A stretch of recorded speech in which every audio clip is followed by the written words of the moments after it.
90%. That's how much of the world's diamond trade one family controls today. Every engagement ring, every luxury necklace, every industrial diamond cutting through steel, 9 out of 10 times the Oppenheimers take their cut. They determine which diamonds reach the market, set the prices you pay, and decide which mining operations survive or die. But here's what makes this monopoly truly staggering. It started with a single Jewish refugee who arrived in London with nothing but the clothes on his back. Ernest Oppenheimer fled Germany in 1896, carrying 17 pounds in his pocket, roughly $2,400 in today's money. Within 30 years, he had built the most powerful commercial empire in human history, controlling resources worth more than most national economies. The transformation defies every law of economics and business logic. Diamonds aren't rare, that's the first lie. The Oppenheimers created artificial scarcity through systematic market manipulation that makes oil cartels look amateur. They convinced entire civilizations that compressed carbon rocks were worth more than gold, then hoarded supply to maintain prices that have no relationship to actual value. This wasn't just business strategy, it was mass psychological warfare conducted on a planetary scale. Through advertising campaigns that rewrote cultural traditions, price fixing that eliminated competition, and political influence that shaped government policies across multiple continents, the Oppenheimers transformed worthless stones into humanity's ultimate symbol of love and status. The numbers reveal the impossibility of their achievement. De Beers, the company Ernest Oppenheimer built, at its peak controlled 85% of global rough diamond production, 90% of diamond sales, and virtually 100% of price determination. This represents the most successful monopoly ever created, surpassing Standard Oil, Microsoft, and Google in both scope and durability. But the real story isn't about diamonds, it's about power. The Oppenheimers didn't just corner a commodity market. They engineered human behavior on an unprecedented scale. They convinced billions of people that marriage required diamond rings, that love could be measured in carats, and that status depended on owning stones that cost pennies to extract, but sold for thousands of dollars. What makes this achievement even more remarkable is its foundation in systematic deception. The Oppenheimers knew diamonds were essentially worthless. Internal company documents reveal calculated strategies to create false demand while restricting supply to maintain artificial pricing. They built an empire on the most successful marketing lie in commercial history. The methods they employed, cartel organization, competitor elimination, government corruption, and psychological manipulation, established blueprints that modern corporations study and attempt to replicate. Every tech monopoly, every pharmaceutical price-fixing scheme, every market manipulation scandal traces its techniques back to strategies that Ernest Oppenheimer pioneered in African diamond mines a century ago.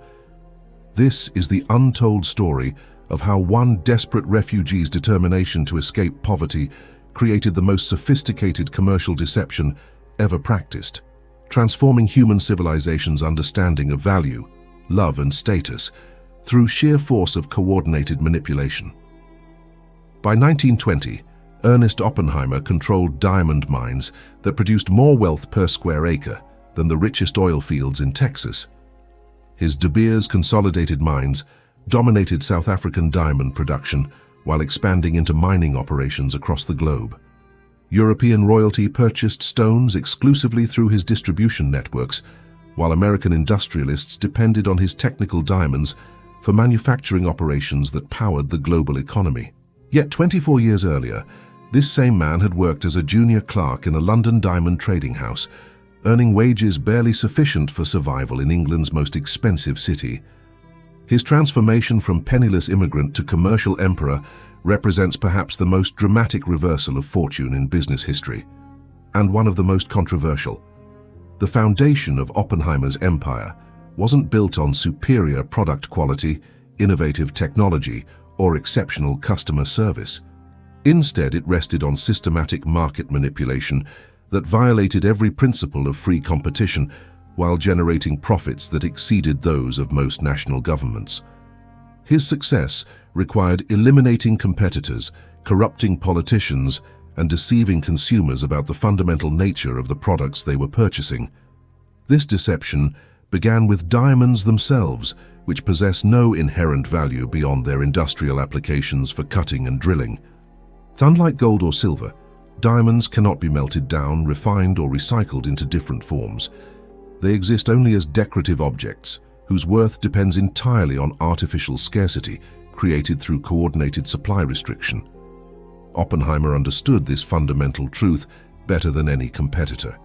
While other mining companies focused on increasing production to maximize immediate profits, he deliberately limited output to maintain prices that bore no relationship to extraction costs or market demand. This counterintuitive strategy required unprecedented coordination between mining operations, distribution networks, and retail outlets across multiple continents. The organizational challenge was staggering. Diamond mining occurred in remote locations across Africa, where primitive extraction methods required massive labor forces working under brutal conditions. Transportation involved moving valuable cargo through territories controlled by hostile governments and competing colonial powers. Processing required technical expertise that existed nowhere outside specialized European facilities. Marketing presented even greater complexity. Diamonds possessed no established cultural significance in most societies, where marriage traditions involved different symbols and luxury markets focused on precious metals rather than carbon stones. Creating demand required systematic cultural manipulation that would convince entire populations to adopt new traditions while abandoning centuries of established practice. Oppenheimer's solution involved vertical integration on a scale never before attempted in global commerce. His organization controlled every aspect of diamond commerce, from initial extraction to final retail sale, eliminating independent operators who might introduce competitive pressure or price transparency. This comprehensive control allowed systematic price manipulation while preventing outside analysis of actual production costs or profit margins. The geographic scope of this operation expanded continuously as new diamond discoveries required integration into the existing monopoly structure. Discoveries in Angola, the Belgian Congo, and later Botswana threatened to flood markets with stones that could undermine carefully maintained pricing. Each new source required military intervention, political corruption, or economic pressure to bring production under centralized control. Government cooperation proved essential for maintaining this monopoly against legal challenges that might have dismantled the cartel structure. Mining concessions required official approval from colonial administrators who could be influenced through strategic bribes or political connections.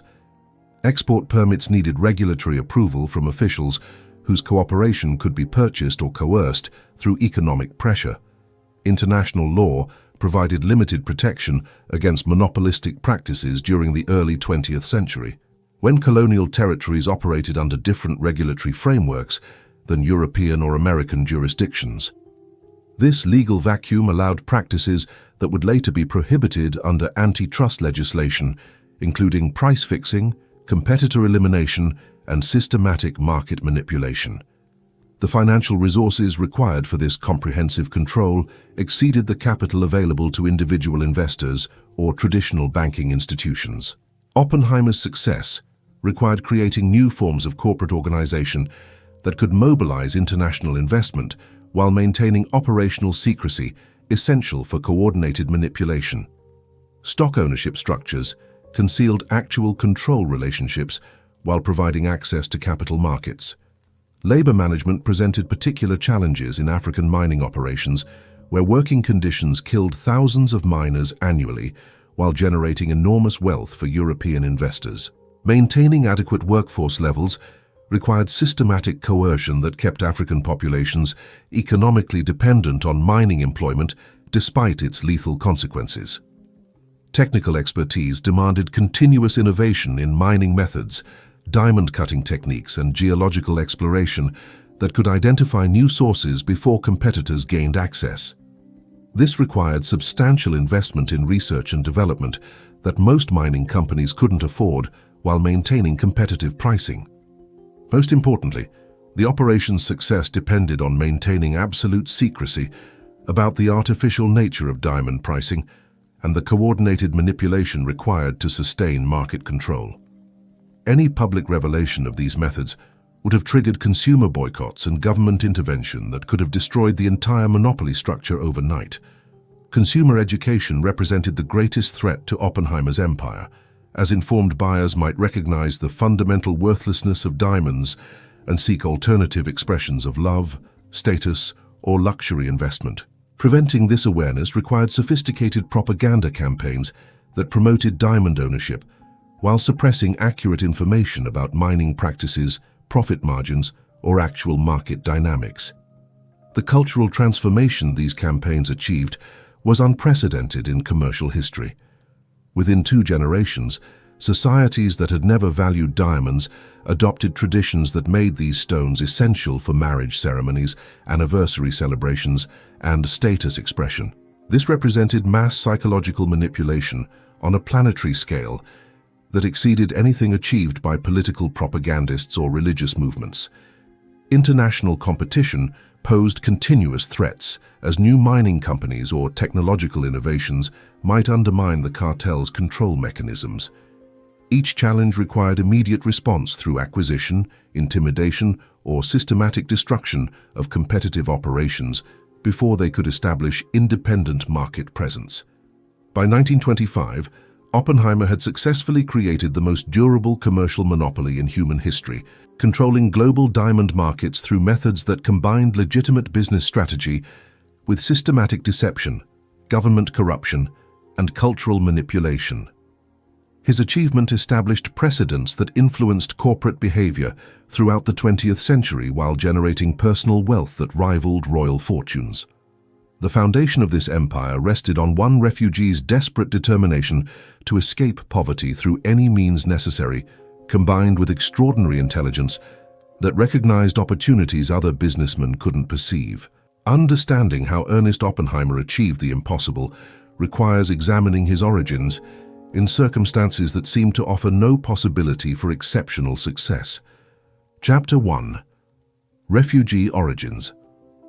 Ernest Oppenheimer's first memory was the sound of breaking glass as anti-Semitic mobs destroyed his father's tobacco shop in Friedberg, Bavaria, on a cold November night in 1881.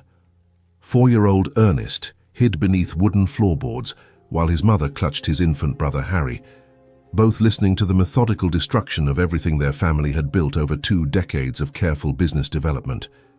The Oppenheimer family's prosperity had been modest, but sufficient for lower middle-class comfort in a small German town where Jewish merchants served Christian farmers and craftsmen who needed credit for seasonal purchases. Edward Oppenheimer operated a legitimate business that provided essential services while carefully avoiding the conspicuous wealth that might trigger resentment from Gentile neighbors who viewed Jewish commercial success with suspicion. But even modest success proved dangerous as German nationalism intensified during the 1880s, accompanied by systematic anti-Semitic propaganda that blamed economic difficulties on Jewish merchants who supposedly exploited Christian communities through usurious lending and unfair competition. Local newspapers published articles describing Jewish businesses as parasitic operations that weakened German communities by extracting wealth without contributing productive value. The attack on Edward's tobacco shop reflected broader patterns of violence that were spreading across German territories as political movements exploited religious prejudice to mobilize popular support for nationalist agendas. Jewish families faced increasing harassment, economic boycotts, and physical violence that government authorities either ignored or actively encouraged, depending on local political calculations. Ernest's education began in Friedberg's public school, where Jewish children attended classes alongside Christian students, but faced systematic discrimination from teachers who viewed them as temporary residents rather than legitimate citizens. Academic achievement provided some protection, as Ernest demonstrated exceptional mathematical ability and language skills that impressed even prejudiced instructors who couldn't deny his intellectual capabilities. The family's financial situation deteriorated steadily as anti-Semitic boycotts reduced their customer base, while increased security costs drained resources needed for business expansion. Edward struggled to maintain inventory levels when suppliers demanded immediate payment, while customers delayed purchases or sought alternative sources that that didn't require dealing with Jewish merchants. Ernest observed these dynamics with unusual sophistication for a child, recognizing patterns of economic pressure that others might have attributed to random business difficulties. His father's detailed explanations of credit relationships, inventory management, and customer psychology provided early education in commercial operations that would prove invaluable during his later career development. The crisis deepened when local authorities imposed special taxes on Jewish businesses, while simultaneously reducing legal protections against harassment or property damage. These policies created impossible financial pressures that forced many Jewish families to liquidate assets at distressed prices before fleeing to larger cities where anonymity might provide temporary security. Edward Oppenheimer resisted this pressure longer than most, maintaining his tobacco shop despite mounting difficulties while searching for opportunities that might allow the family to rebuild their prosperity without abandoning their German identity entirely. His determination to preserve their established life reflected common immigrant reluctance to acknowledge that circumstances had deteriorated beyond redemption. The decision to emigrate finally came after a second attack on their shop left Edward hospitalized with injuries that required weeks of recovery, while medical expenses consumed most remaining family savings. The message was clear. Jewish families could no longer maintain businesses in smaller German towns, where local populations had been systematically turned against them through coordinated propaganda campaigns. London emerged as their destination, after careful research revealed that England offered greater religious tolerance and commercial opportunities for educated immigrants willing to start over in unfamiliar circumstances. The British Empire's global trading networks created demand for multilingual merchants who could facilitate commerce between European markets and colonial territories where German commercial interests were expanding.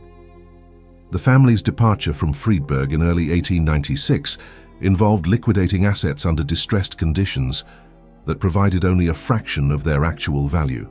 Edward sold his tobacco inventory to competitors who understood his desperate circumstances and negotiated prices that reflected forced sale rather than fair market value. Property sales yielded similar disappointing returns as local buyers recognized that Jewish sellers had limited alternatives. Ernest, now 18 and responsible for helping coordinate the family's relocation, witnessed negotiations that demonstrated how economic desperation could be exploited by those with superior bargaining positions. These lessons in power dynamics and market manipulation would later influence his business strategies when he possessed advantages over competitors facing similar pressures. The journey to London required careful financial planning, as the family's limited resources needed to cover transportation costs, temporary accommodations, and living expenses, while Edward searched for employment opportunities in an unfamiliar economic environment. Every expenditure required calculation to ensure sufficient funds remained for establishing new business operations or securing necessary commercial training. Ernest's English language skills, developed through extensive reading during his German education, proved essential for navigating British bureaucratic requirements that determined whether immigrant families could establish legal residence or access employment opportunities. His ability to communicate effectively with officials and potential employers often made the difference between successful transactions and costly delays. The contrast between their previous middle-class status in Germany and their immigrant poverty in London was stark and humiliating. Edward, who had employed several workers in his tobacco business, now sought entry-level positions in other merchants' establishments, while the family lived in cramped quarters in London's East End, where Jewish refugees concentrated for mutual support and economic cooperation. Ernest observed how established Jewish families in London had successfully integrated into British commercial society, without entirely abandoning their religious identity or cultural practices. This provided evidence that economic success was achievable for immigrants willing to adapt their methods to local conditions, while maintaining the work ethic and commercial expertise that had served Jewish communities throughout centuries of persecution. The East End's Jewish community offered both opportunities and limitations for ambitious refugees seeking rapid economic advancement. Established merchants provided employment and training for new arrivals, but competitive pressures within the community meant that exceptional success required moving beyond traditional Jewish commercial networks into broader British business relationships. Ernest's mathematical abilities attracted attention from Jewish diamond merchants who needed clerks capable of rapid calculation and precise record-keeping essential for managing valuable inventory in highly competitive markets. Diamond trading required extraordinary attention to detail, as small errors in weight measurement or quality assessment could result in substantial financial losses.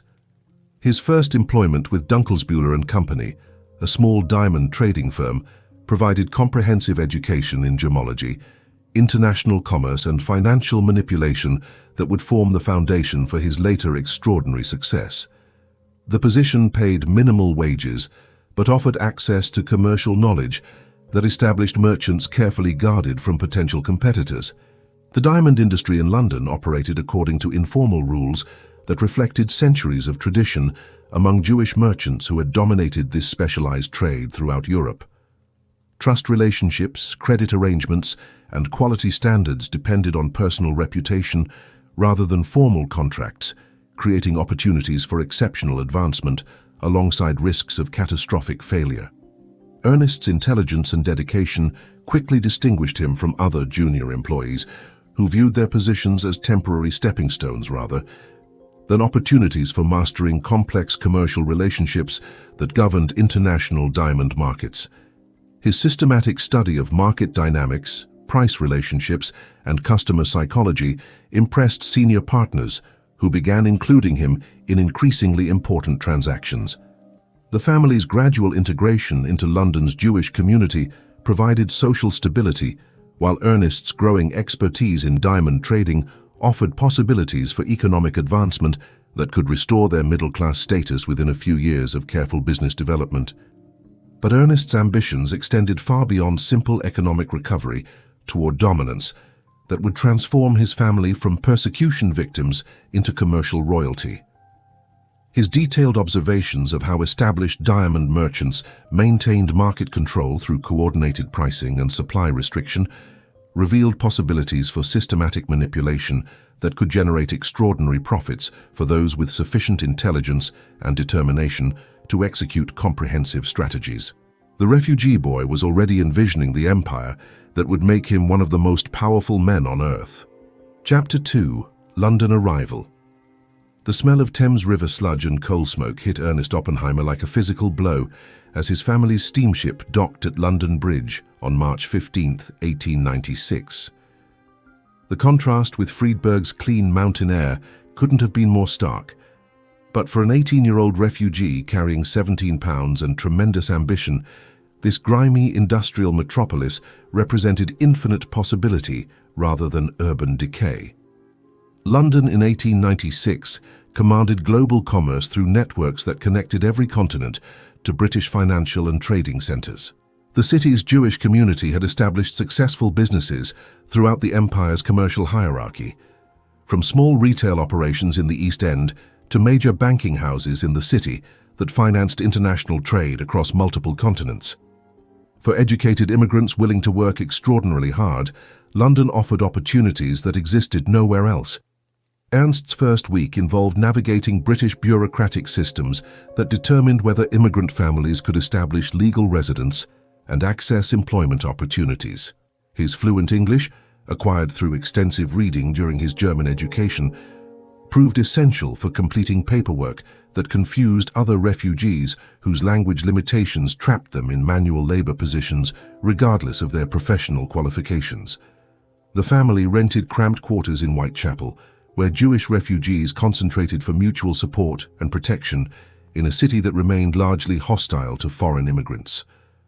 Their 3-room apartment housed 6 people while serving as temporary storage for Edward's remaining business inventory, which he hoped to sell at sufficient prices to fund new commercial ventures. Ernest immediately began seeking employment that could utilize his mathematical abilities and commercial education, while providing access to London's business networks where substantial advancement might be possible for exceptionally capable individuals. His systematic approach to job searching, reflected strategic thinking that impressed potential employers who received dozens of applications from desperate immigrants. The breakthrough came through introductions arranged by established community members who recognized Ernest's exceptional intelligence and recommended him to Dunkelsbuehler and Company, a respected diamond trading firm that served international clients throughout the British Empire. The position offered minimal immediate compensation, but provided access to specialized knowledge that commanded enormous value in global markets. Anton Dunkelsbuehler personally interviewed Ernest, testing his mathematical skills through complex calculations involving currency exchange, percentage calculations, and weight conversions essential for diamond trading operations. Ernst's rapid accuracy impressed the senior partner, who had struggled to find employees capable of handling sophisticated transactions without costly errors. The diamond industry operated according to ancient traditions that reflected centuries of Jewish merchant culture, adapted to specialized market conditions requiring extraordinary trust, precision, and discretion. Transactions often involved verbal agreements worth hundreds of thousands of pounds, while inventory management required absolute accuracy in recording weights, qualities, and ownership transfers. Ernest's first assignment involved cataloging the firm's existing inventory, a task that required examining thousands of individual stones, while recording precise measurements and quality assessments that determined their commercial value. This meticulous work provided comprehensive education in gemological evaluation that most diamond merchants spent years acquiring through informal apprenticeships. The complexity of diamond valuation amazed Ernest as he discovered that stones appearing nearly identical could vary dramatically in market value based on subtle differences in clarity, color, and cutting quality that required trained expertise to identify. This knowledge represented specialized intellectual property that successful merchants carefully guarded from potential competitors. More significantly, Ernest recognized that diamond pricing bore little relationship to actual scarcity or extraction costs, but instead reflected carefully maintained artificial scarcity created through coordinated supply restriction among established merchants. This insight into systematic market manipulation would later form the foundation for his revolutionary business strategies. Dunkelsbuehler and Company served as intermediary between South African mining operations and European retail markets, purchasing rough diamonds from colonial suppliers while arranging processing and distribution through established networks that connected London to customers throughout the continent. These relationships required substantial capital investment and absolute reliability in meeting contractual obligations. Ernest's responsibilities expanded rapidly as senior partners recognized his exceptional capabilities and began involving him in increasingly complex transactions that required sophisticated understanding of international commerce, currency exchange, and customer relationship management. His systematic approach to learning impressed colleagues who had underestimated immigrant intelligence. The firm's client base included established jewelry houses throughout Europe, wealthy individuals seeking investment-grade stones, and industrial companies requiring diamonds for cutting and drilling applications that were becoming essential for modern manufacturing operations. Each market segment demanded different expertise and relationship management approaches that Ernest studied methodically. Evening hours were devoted to intensive self-education in mining technology, geological surveys, and colonial economic conditions that affected diamond production in South Africa, where British control over mining operations created opportunities for systematic coordination among London-based trading houses. This knowledge would prove essential for his later expansion into mining operations. Ernest's living conditions gradually improved as his increasing responsibilities generated higher compensation that allowed the family to relocate to more comfortable accommodations outside the East End's immigrant ghetto. This geographic mobility provided access to broader British commercial networks where exceptional advancement might be possible.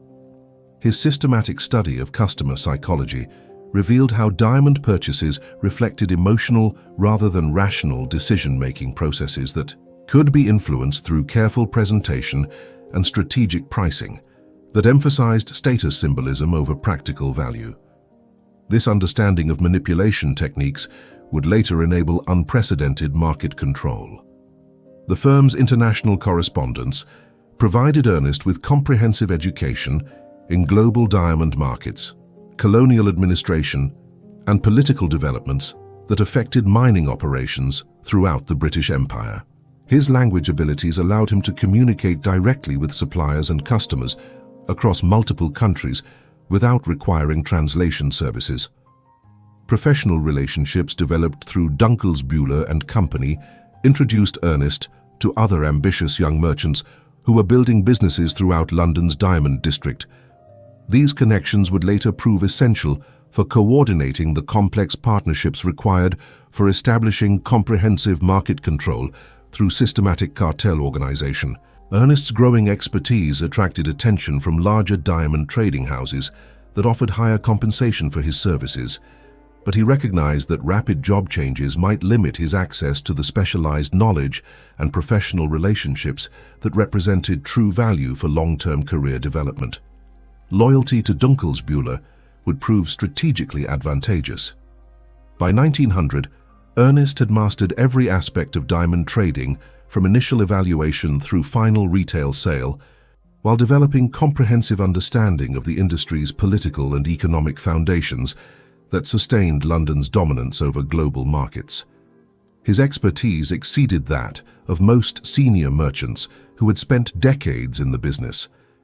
More importantly, he had identified systematic weaknesses in the existing market structure that created opportunities for comprehensive reorganization that could eliminate competition while generating unprecedented profits for those with sufficient intelligence and determination to execute coordinated manipulation strategies on an international scale.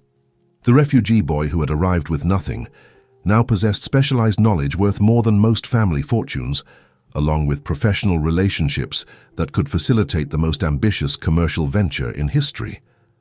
London had provided exactly the education and opportunities that Ernest needed to transform his desperate circumstances into the foundation for global empire.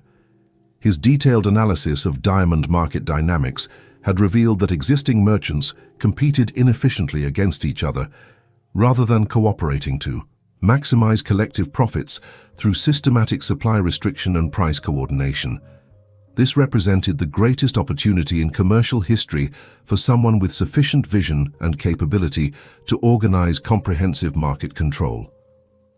The stage was set for the most dramatic transformation in business history, as Ernest Oppenheimer prepared to revolutionize global diamond markets through strategies that would establish his family as commercial royalty, while generating wealth that exceeded the resources of most national governments. Chapter 3. Diamond Discovery. The telegram that arrived at Dunkelsbuehler and Company on September 12, 1902, contained 14 words that would reshape Ernest Oppenheimer's destiny. Massive kimberlite discovery confirmed Kimberley. Production estimates exceed all previous findings. Immediate investment opportunities available. Ernest read the message 3 times, recognizing that South African diamond mining was about to transform from small-scale colonial operation into industrial enterprise that could generate wealth beyond anything London merchants had previously imagined. The discovery at the Premier Mine represented the largest diamond-bearing deposit ever identified, containing stones that dwarfed previous finds in both quantity and quality. Initial geological surveys suggested production capacity that could flood global markets with diamonds, potentially destroying the carefully maintained pricing structure that sustained London's diamond trading networks through artificial scarcity. For established merchants, this represented catastrophic threat to business models that depended on limited supply to maintain premium pricing. But Ernest recognized unprecedented opportunity. Whoever could gain control over Premier Mine production could manipulate global markets on a scale that would make current diamond merchants look like provincial shopkeepers. His analysis of the situation revealed fundamental transformation in diamond industry dynamics that most London traders hadn't yet comprehended.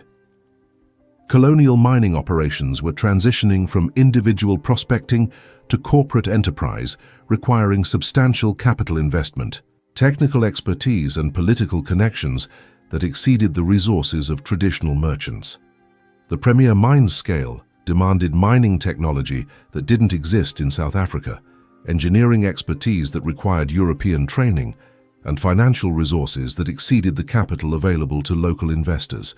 This created opportunities for London-based coordination that could establish comprehensive control over production before local interests could organize effective competition.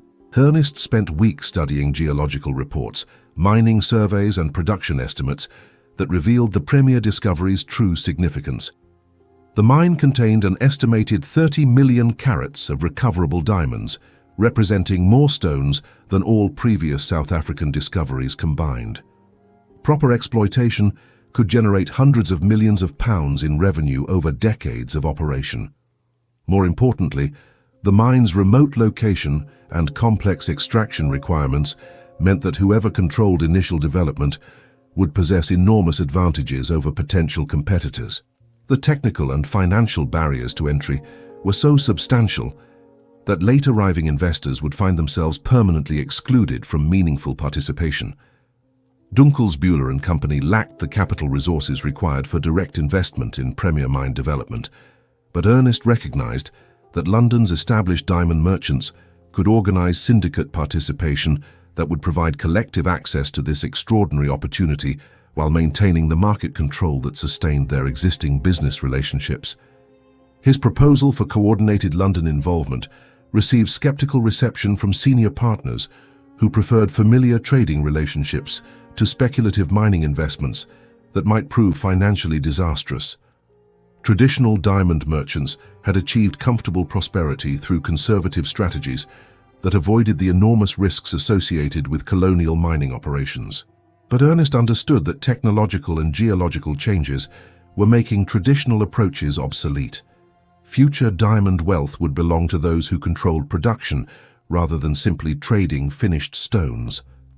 The Premier discovery offered the last opportunity for London merchants to establish mining dominance before American or European industrial interests recognized diamond mining's potential. His persistent advocacy for Premier mine investment gradually convinced Anton Dunkelsbuehler to authorize preliminary investigation that would assess actual opportunities for profitable participation. This assignment provided Ernest with authorization to travel to South Africa for detailed evaluation of mining operations, colonial politics, and investment requirements. The journey to Cape Town in early 1903 represented Ernest's first direct exposure to colonial society, where British administrative authority created legal and economic frameworks that favored investors with proper political connections. South African diamond mining operated under concession systems that granted exclusive extraction rights to organizations capable of demonstrating adequate financial resources and technical competence. His arrival in Kimberley revealed mining operations that exceeded London's most optimistic projections. Existing mines employed thousands of African laborers working under brutal conditions that generated enormous wealth for European investors, while maintaining production costs so low that retail prices bore no relationship to actual extraction expenses. The Premier mine's development presented challenges that required unprecedented coordination between mining operations, processing facilities, transportation networks, and security arrangements necessary for protecting valuable inventory in remote colonial territories where government authority remained limited and unreliable.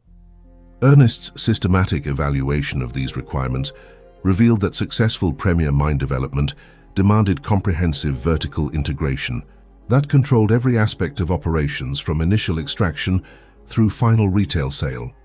Traditional mining companies that focused only on extraction would find themselves dependent on outside services that could extract substantial profits. His detailed reports to London emphasized opportunities for establishing comprehensive control over South African diamond production through coordinated investment that could eliminate competition, while generating profits that exceeded anything achievable through traditional trading relationships. The scale of wealth creation potential was unprecedented in commercial history. Colonial political relationships proved essential for securing mining concessions that provided legal foundation for large-scale operations. British administrative officials possessed authority to grant extraction rights, but their decisions reflected complex considerations, including investor reliability, technical competence, and political connections that could influence future government policies. Ernest's education and professional background impressed colonial administrators who had dealt primarily with rough mining prospectors lacking sophisticated business training. His comprehensive understanding of international diamond markets, combined with obvious financial backing from established London merchants, made him an ideal candidate for major concession grants. The labor management challenges inherent in South African mining operations required systematic organization that could maintain adequate workforce levels while controlling costs that determined overall profitability. African workers faced dangerous conditions that killed hundreds annually, but alternative employment opportunities were so limited that mining companies could maintain necessary staffing through modest compensation. Technical expertise for efficient extraction required importing European engineers and equipment that substantially increased initial capital requirements but provided enormous advantages in production efficiency and quality control that justified higher investment costs through superior returns on capital employed. Ernest's growing understanding of South African conditions convinced him that diamond mining offered opportunities for wealth creation that exceeded anything achievable in London trading operations. The combination of extraordinary geological resources, minimal labor costs, and favorable political conditions created possibilities for unprecedented profit generation. His detailed analysis identified specific strategies for gaining control over premier mine production while simultaneously expanding influence over existing Kimberley operations through coordinated investment and political pressure that could eliminate independent competitors. This represented the foundation for comprehensive market dominance. The relationships Ernest developed with colonial administrators, mining engineers, and local business leaders provided essential foundations for future expansion that would require extensive cooperation from individuals who controlled critical aspects of South African diamond operations. These connections would prove invaluable for implementing comprehensive control strategies. Most significantly, Ernest recognized that diamond mining's transformation from individual prospecting to industrial enterprise created temporary opportunities for establishing monopolistic control before government authorities or competing investors could organize effective resistance. The timing was perfect for someone with sufficient vision and determination to execute comprehensive market manipulation. His return to London in late 1903 coincided with growing international awareness of South African diamond potential that would soon attract substantial investment from American and European industrial interests seeking profitable colonial opportunities. The window for establishing dominant control was closing rapidly. Ernest's comprehensive reports documented opportunities for revolutionizing global diamond markets through systematic control over South African production, combined with coordinated manipulation of London trading networks that could create the most powerful commercial monopoly in human history. The refugee immigrant was preparing to transform himself into commercial emperor. Chapter 4. African Adventure. Ernest Oppenheimer stepped off the steamship Cape Castle at Cape Town Harbour on February 14, 1904, carrying £43 and authorization from Dunkelsmuller and Company to investigate diamond mining investments that could transform their modest trading house into a major force in global markets. The 26-year-old German immigrant had convinced his London employers to stake their firm's future on his assessment that South African mining offered unprecedented opportunities for wealth creation.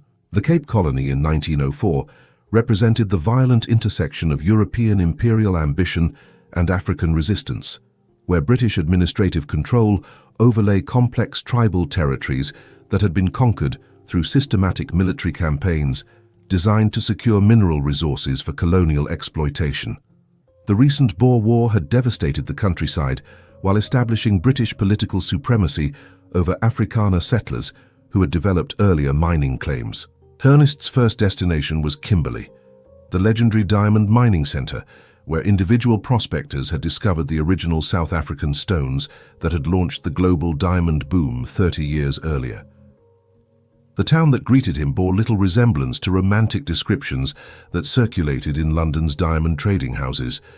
It was a sprawling collection of mining compounds, migrant worker barracks, and commercial establishments that served an economy based entirely on extracting wealth from beneath the African soil.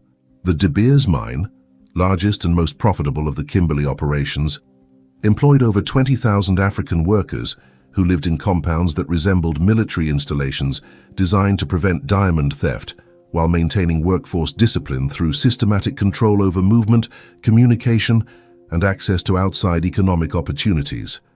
The scale of human organization required for mining operations shocked Ernest, who had imagined smaller-scale operations that resembled European industrial enterprises.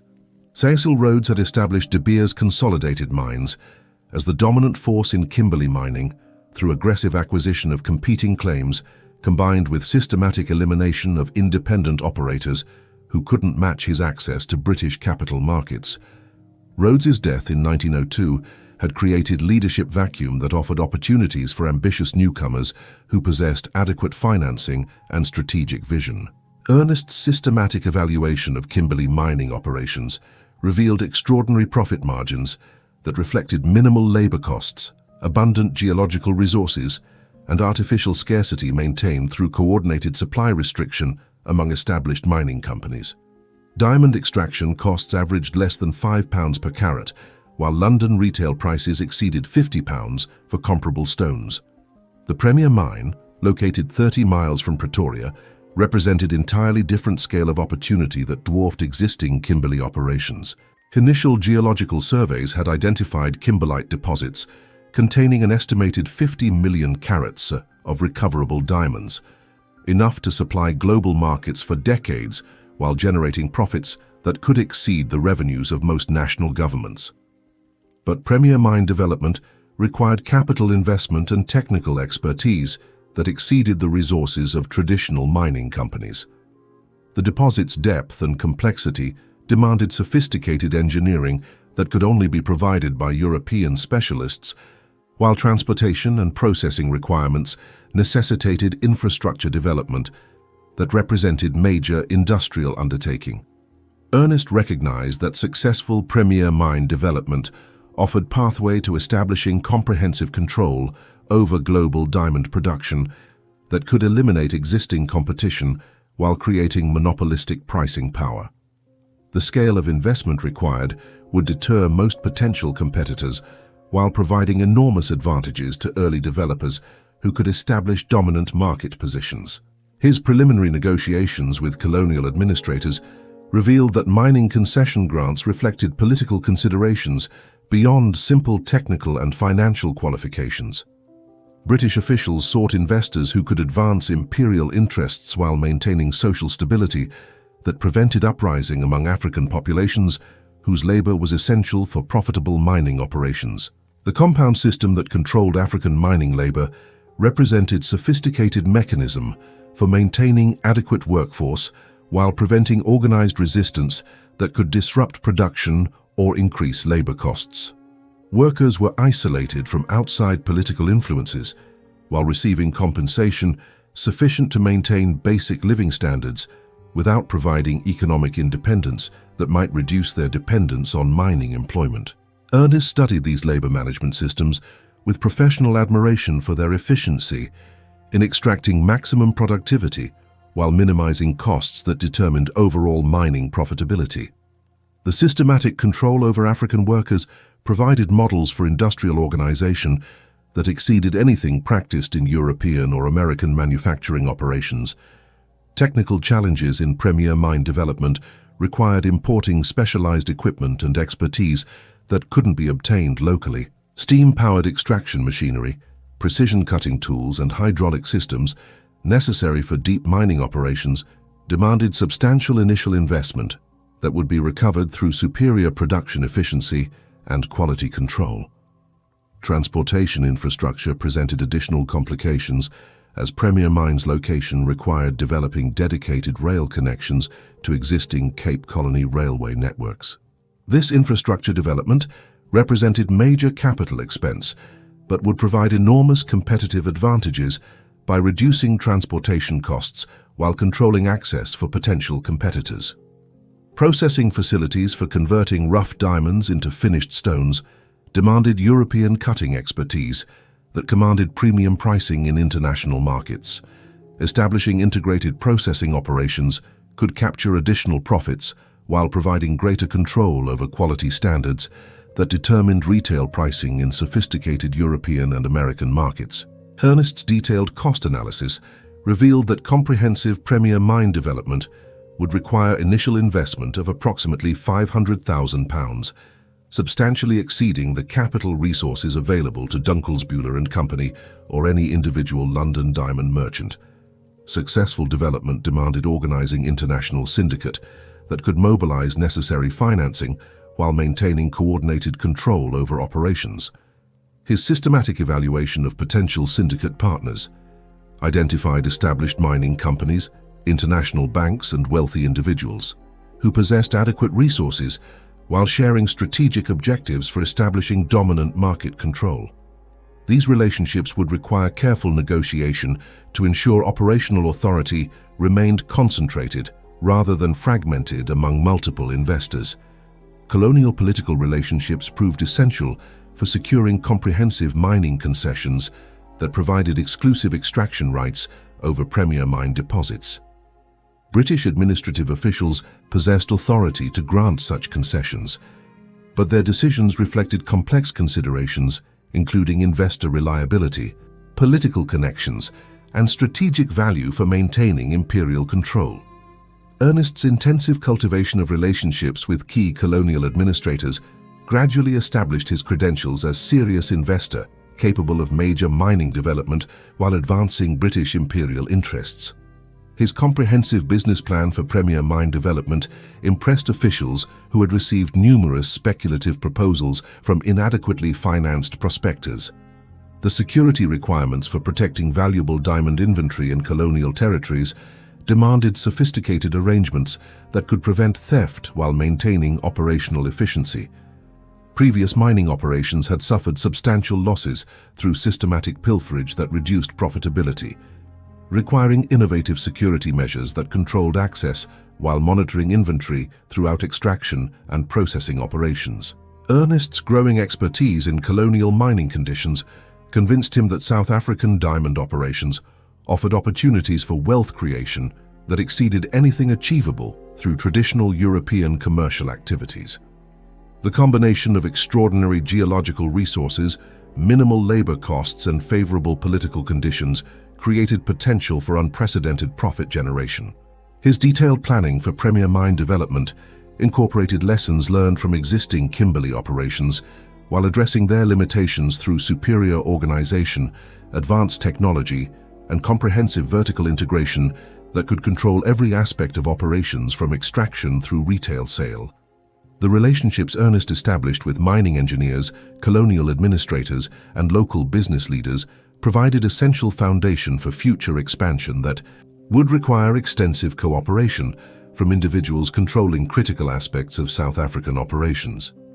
These connections represented invaluable assets for implementing comprehensive control strategies.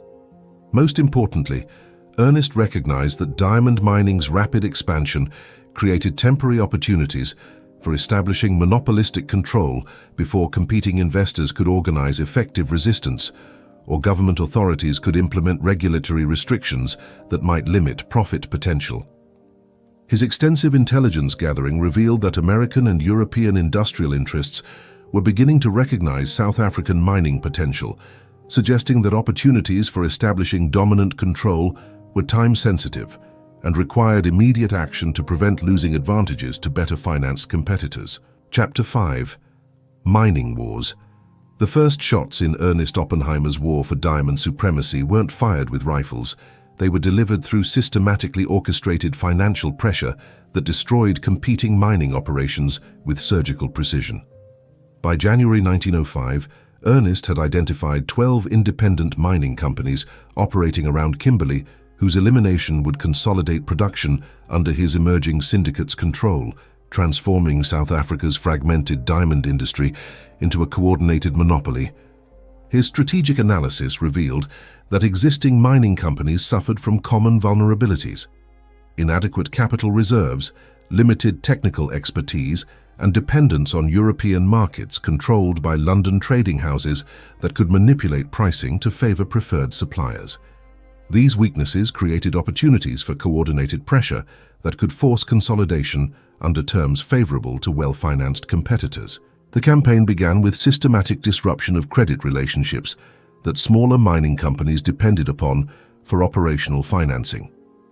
Ernest leveraged his London connections to convince British banks that independent South African miners represented poor credit risks compared to larger, professionally managed operations that offered superior security for loan guarantees. Credit restriction forced independent miners to seek alternative financing at premium interest rates that substantially increased their operational costs while reducing profit margins necessary for competitive pricing.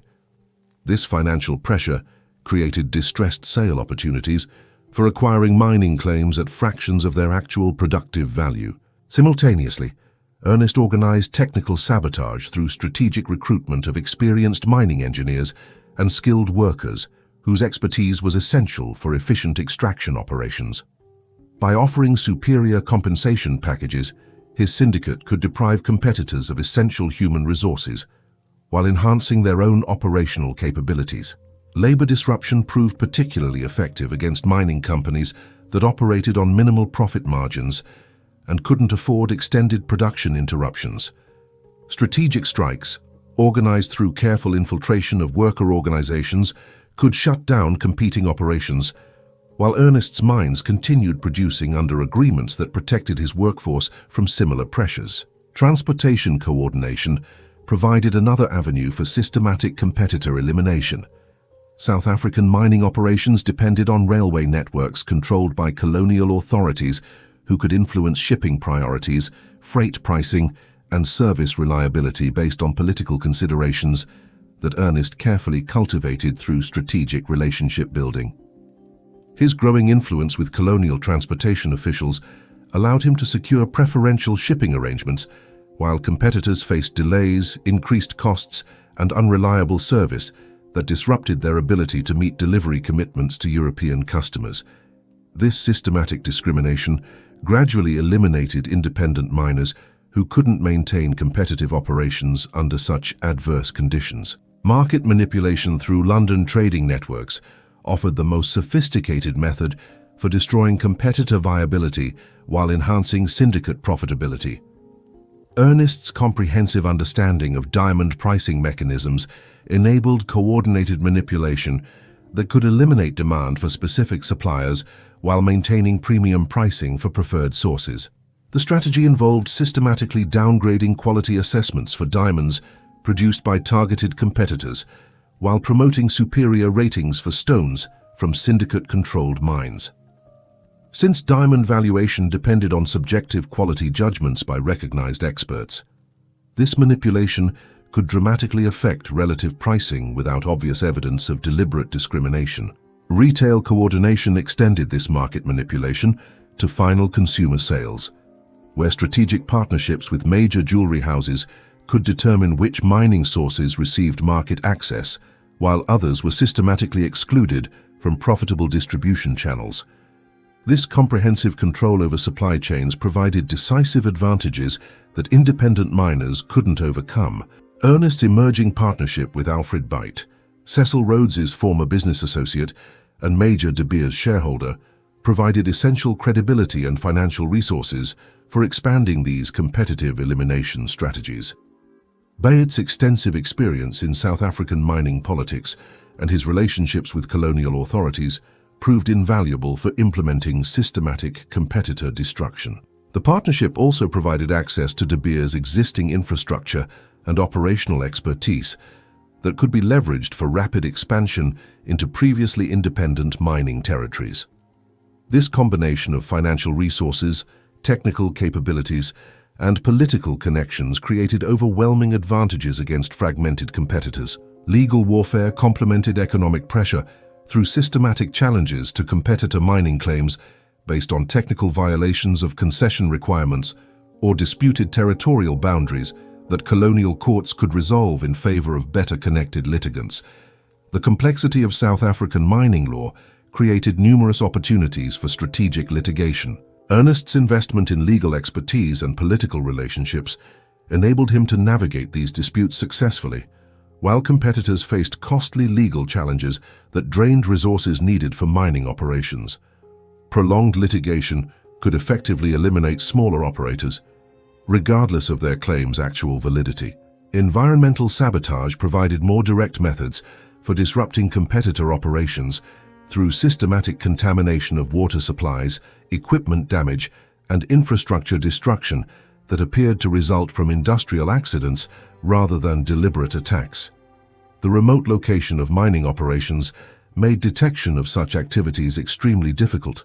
Security arrangements for protecting syndicate operations while disrupting competitor activities required sophisticated coordination with colonial authorities and private security forces that could operate with minimal oversight in remote territories, where government presence remained limited and unreliable. By 1906, Ernest's systematic elimination campaign had reduced independent mining operations around Kimberley from 12 to 3 companies, while his syndicate had acquired controlling interests in 7 former competitors through distressed purchases that provided extraordinary value for strategic buyers, with adequate financing and patience for extended acquisition campaigns. The consolidation process revealed enormous efficiency gains achievable through coordinated operations that eliminated duplicate infrastructure, standardized technical procedures, and optimized transportation arrangements that individual companies couldn't accomplish independently. These operational improvements justified aggressive acquisition strategies through superior returns on invested capital. More importantly, consolidated control over regional production enabled systematic market manipulation that could maintain artificial scarcity regardless of actual extraction capacity. This pricing power transformed diamond mining from commodity extraction subject to market forces into monopolistic enterprise that could determine its own profitability through supply control. The success of Ernest's Kimberley consolidation campaign attracted international attention from mining experts who recognized that his methods represented revolutionary approach to resource extraction that prioritized market control over production efficiency. Traditional mining companies focused on maximizing output, while Ernest concentrated on optimizing profit through systematic manipulation. European competitors began organizing defensive measures against potential expansion of Ernest's elimination strategies into other colonial territories, where similar consolidation might threaten their established operations. This competitive response required escalating the scale and sophistication of market manipulation activities. American mining interests, particularly those involved in Western gold and silver extraction, studied Ernest's South African methods for potential application to domestic markets, where fragmented ownership created similar opportunities for consolidation through coordinated financial pressure and strategic acquisition. The international ramifications of Ernest's mining war extended beyond simple competitive dynamics to challenge fundamental assumptions about resource extraction, market organization, and the relationship between production capability and pricing power in global commodity markets. By 1907, Ernest had achieved functional monopoly over diamond mining in the Kimberley region, while establishing precedents for systematic competitor elimination that would influence resource extraction industries throughout the 20th century. His transformation from immigrant clerk to mining emperor demonstrated how strategic intelligence combined with adequate financing could overcome apparently insurmountable competitive disadvantages. The elimination of independent competitors created foundations for the comprehensive market control that would eventually encompass global diamond production, but achieving total monopoly would require extending similar strategies to mining operations throughout Africa and coordinating with international distribution networks that controlled retail access in major consumer markets. Chapter 6. Cartel Formation Ember 15, 1907, in a private dining room at Cape Town's Mount Nelson Hotel. Ernest Oppenheimer sat across from representatives of the world's 4 largest diamond trading houses, London's Dunkels Buehler & Company, Antwerp's Gans Brothers, Amsterdam's Asher Diamond Company, and New York's Tiffany & Company to negotiate the most audacious market manipulation agreement in commercial history. The assembled merchants controlled approximately 70% of global diamond distribution, while Ernest's expanding South African mining operations produced nearly 40% of the world's rough diamond supply. Their potential cooperation could create unprecedented market control that would determine pricing for billions of consumers while generating profits that exceeded the revenues of most national governments. Ernest opened negotiations with detailed analysis demonstrating how competitive fragmentation was undermining industry profitability for all participants. Mining companies competed to increase production, while trading houses competed to reduce purchase prices, creating downward pressure on pricing throughout the supply chain that benefited only final consumers who paid artificial market prices for stones whose extraction costs were negligible. His proposal was revolutionary in its scope and sophistication. Establish comprehensive production quotas that would limit mining output regardless of extraction capacity, coordinate pricing structures that would maintain premium retail costs through artificial scarcity, and implement exclusive distribution agreements that would eliminate independent competitors from major consumer markets. The financial calculations supporting this proposal revealed extraordinary profit potential achievable through systematic market manipulation. Current industry profits totaled approximately £15 million annually across all participants, but coordinated control could generate returns exceeding £50 million while requiring minimal additional investment in production or marketing capabilities. Representatives from established trading houses initially expressed skepticism about Ernest's ability to enforce production quotas across multiple mining operations while maintaining quality standards and delivery schedules essential for serving sophisticated European and American customers who demanded reliable supply relationships. But Ernest's detailed operational plans addressed these concerns through comprehensive vertical integration that would control every aspect of diamond commerce from initial extraction through final retail sale. His syndicate would manage mining, processing, transportation, and wholesale distribution, while partner trading houses would focus on retail relationships and customer service. The enforcement mechanisms for maintaining cartel discipline involved financial penalties, severe enough to deter cheating, while providing monitoring systems that could detect unauthorized production or pricing violations before they could disrupt overall market stability. These arrangements required unprecedented cooperation between traditionally competitive organizations. Legal structure for cartel coordination needed to avoid obvious antitrust violations, while providing binding commitment mechanisms that would prevent individual participants from abandoning agreements when temporary advantages might justify independent action. The solution involved creating interlocking ownership relationships and exclusive supply contracts that made defection financially ruinous. Territorial allocation divided global markets into exclusive zones where individual cartel members would exercise dominance while respecting others' territories in exchange for reciprocal protection against outside competition.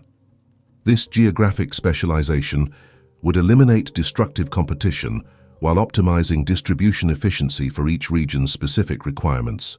Quality standardization established uniform grading criteria that would prevent competitive differentiation based on superior product characteristics, while enabling premium pricing for stones that met cartel specifications. This technical coordination required sharing proprietary knowledge that individual companies had previously guarded as competitive advantages. Marketing coordination represented perhaps the most innovative aspect of cartel organization, as participants agreed to fund collaborative advertising campaigns that would promote general diamond demand rather than specific company products.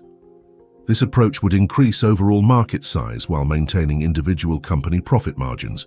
The advertising strategy focused on creating cultural traditions that would make diamond purchases essential for social acceptance rather than optional luxury consumption. Engagement ring traditions, anniversary celebrations, and status symbols would be systematically promoted through coordinated marketing that convinced entire societies to adopt new behavioral patterns. Pricing coordination involved establishing minimum retail prices for different quality categories, while allowing individual participants to compete through service, presentation, and customer relationships rather than simple price competition. This approach would maintain industry profitability while preserving legitimate competitive dynamics. Supply management required coordinating mining operations to maintain artificial scarcity, regardless of actual extraction capacity or market demand fluctuations.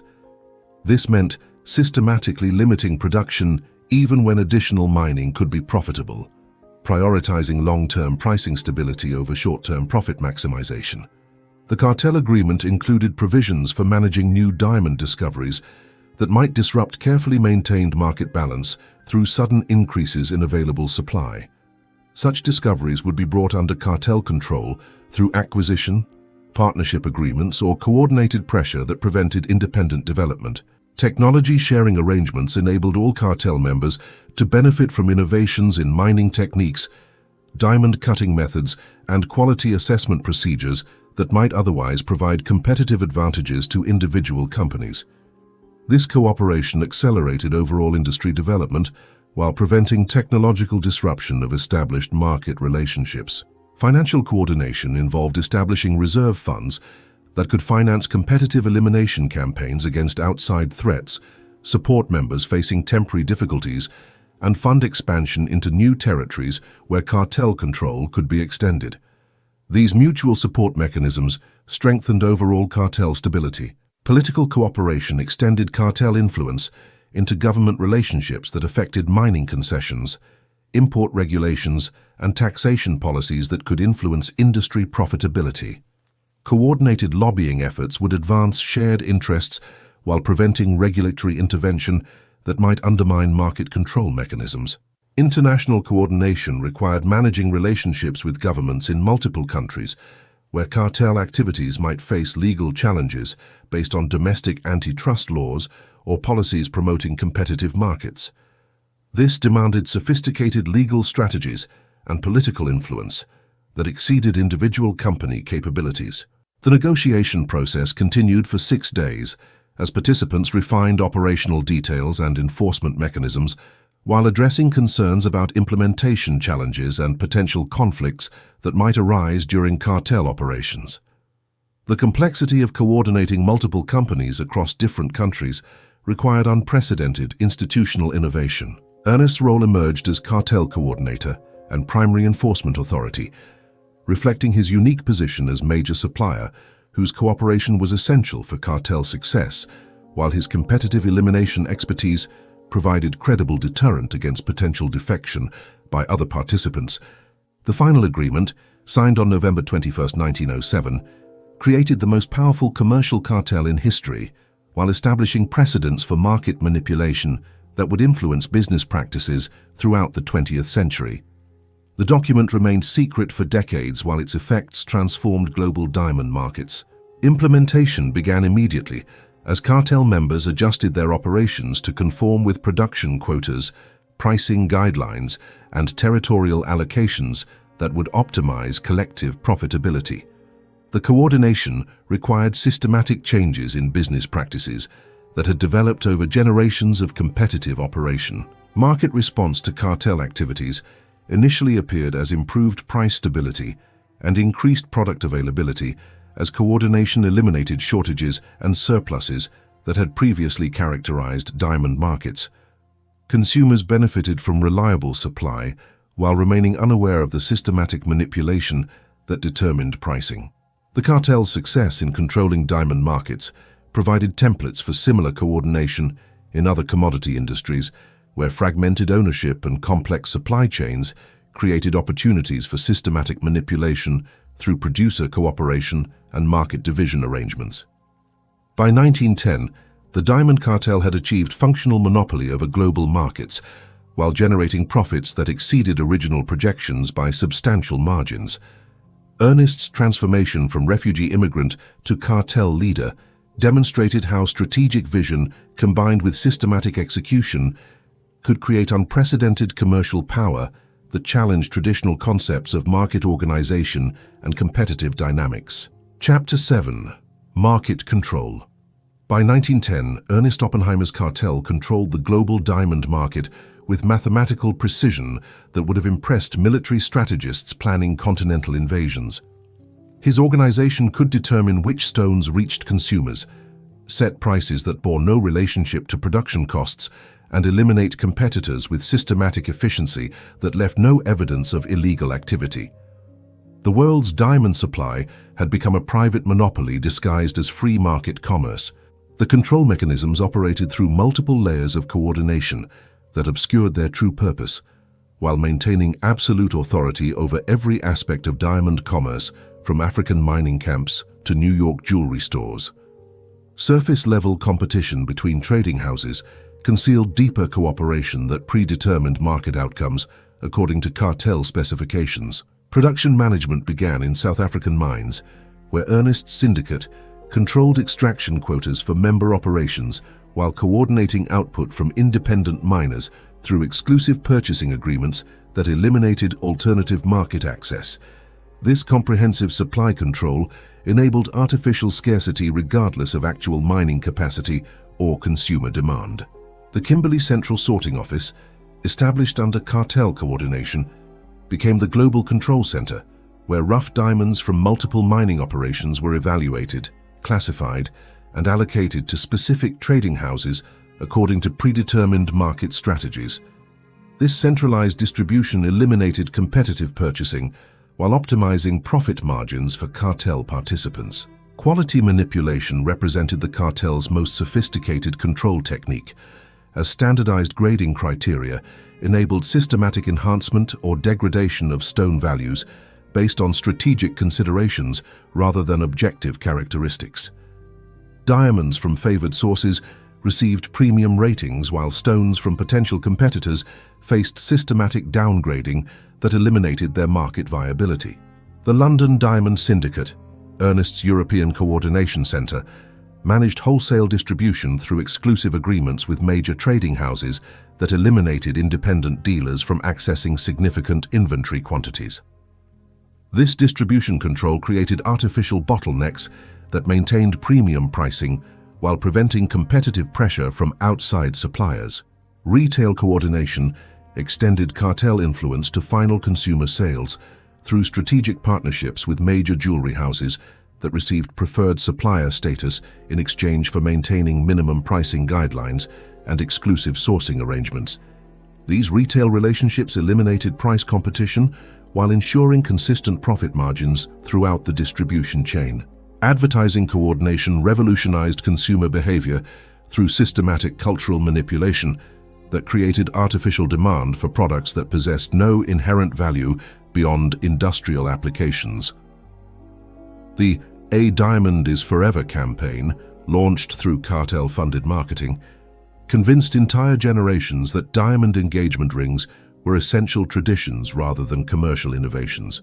The campaign's psychological sophistication exceeded anything previously attempted in commercial marketing, as it combined romantic symbolism with social pressure to create purchasing behavior that ignored economic rationality.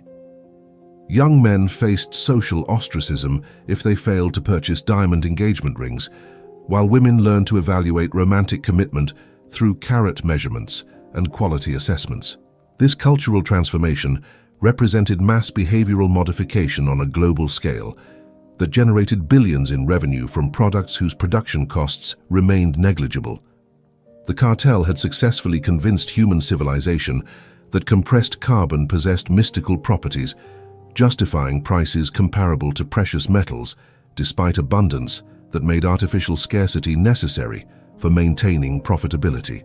Price coordination involved establishing minimum retail costs for different quality categories, while allowing legitimate competition through service, presentation, and customer relationships that didn't threaten overall profit margins. This approach maintained industry prosperity while preserving consumer perception of competitive marketplace conditions. The pricing structure bore no relationship to production costs, transportation expenses, or processing requirements that determined actual business expenses.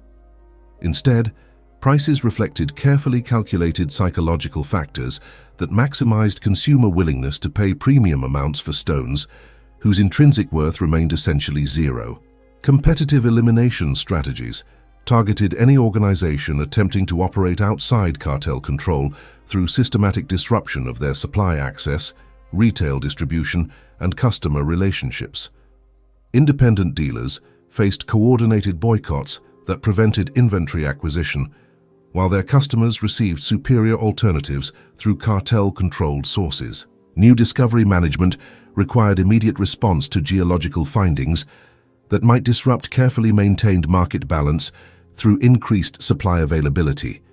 Such discoveries were brought under cartel control through acquisition, partnership agreements, or systematic pressure that prevented independent development threatening established pricing structures. The Belgian Congo discoveries of 1908 tested cartel response capabilities as independent prospectors identified diamond deposits that could potentially flood markets with stones that might undermine artificial scarcity. Ernest's organization responded with comprehensive acquisition campaign that brought new production under syndicate control before independent development could commence. Political coordination involved systematic cultivation of government relationships that affected mining concessions, import regulations, taxation policies, and legal frameworks governing international commerce. Cartel representatives maintained influence with colonial administrators, European trade officials, and American regulatory authorities whose decisions could impact industry operations. This political influence operated through legitimate channels that avoided obvious corruption, while ensuring that governmental decisions favored cartel interests over potential competitors or consumer protection advocates who might challenge systematic market manipulation. The appearance of regulatory compliance concealed systematic circumvention of competitive principles. International coordination required managing relationships with governments in multiple countries, where cartel activities might face legal challenges based on domestic antitrust laws or trade regulations designed to promote competitive markets. This demanded sophisticated legal strategies that exceeded individual company capabilities. Technology control prevented independent development of innovations that might reduce cartel dependence on traditional mining methods or enable competitive processing techniques that could challenge established quality standards. Patent acquisition and strategic research coordination maintained technological advantages while suppressing disruptive innovations. Financial coordination established reserve funds that could finance competitive elimination campaigns, support members facing temporary difficulties, and fund expansion into new territories where cartel control could be extended. These mutual support mechanisms strengthened overall organizational stability while providing resources for strategic initiatives. Information control limited public knowledge about actual diamond mining costs, profit margins, and market manipulation techniques that might generate consumer resistance or regulatory intervention. Systematic suppression of accurate information maintained consumer ignorance essential for continued acceptance of artificial pricing structures. The cartel's information management involved coordinating with mining companies, trading houses, and retail organizations to ensure consistent messaging about diamond scarcity, processing requirements, and quality factors that justified premium pricing. Alternative information sources faced systematic discrediting or exclusion from industry access. Consumer education programs promoted diamond purchasing through cultural institutions, fashion magazines, and social organizations that presented cartel-favorable information while discouraging critical analysis of pricing structures or alternative luxury options that might reduce diamond demand. Academic coordination influenced economic research and business education that might examine diamond industry practices through strategic funding of studies that supported cartel positions while discouraging investigation of market manipulation techniques. This intellectual influence prevented scholarly challenges to industry practices. By 1912, Ernest's cartel had achieved comprehensive control over global diamond markets that exceeded the monopolistic power of any previous commercial organization. The systematic manipulation involved every aspect of production, distribution, and consumption, while maintaining public appearance of competitive marketplace operations. The success demonstrated how sophisticated coordination could overcome legal restrictions, consumer preferences, and competitive pressures through systematic application of economic power, combined with cultural manipulation and political influence.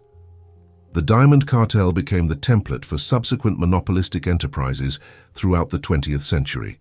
Ernest's transformation from refugee immigrant to global market controller represented unprecedented individual achievement in commercial history, while establishing new paradigms for business organization that prioritized systematic control over competitive efficiency.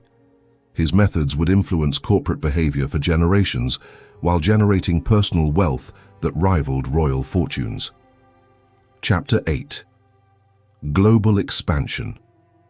The cable that arrived at Ernest Oppenheimer's Cape Town headquarters on March 3, 1913, contained information that would expand his diamond empire beyond Africa into every continent where precious stones could be extracted. Brazilian deposits confirmed, Australian discoveries verified, Russian sources located, immediate coordination required to prevent market disruption. The global diamond industry was fragmenting just as Ernest had achieved African dominance, creating opportunities and threats that would test his cartel's ability to maintain control across impossible distances. Ernest's immediate response demonstrated the sophisticated intelligence network he had developed to monitor worldwide diamond activity. His agents provided detailed reports on newly discovered deposits in Brazil's Minas Gerais region, where alluvial mining had uncovered stones comparable in quality to premier South African production.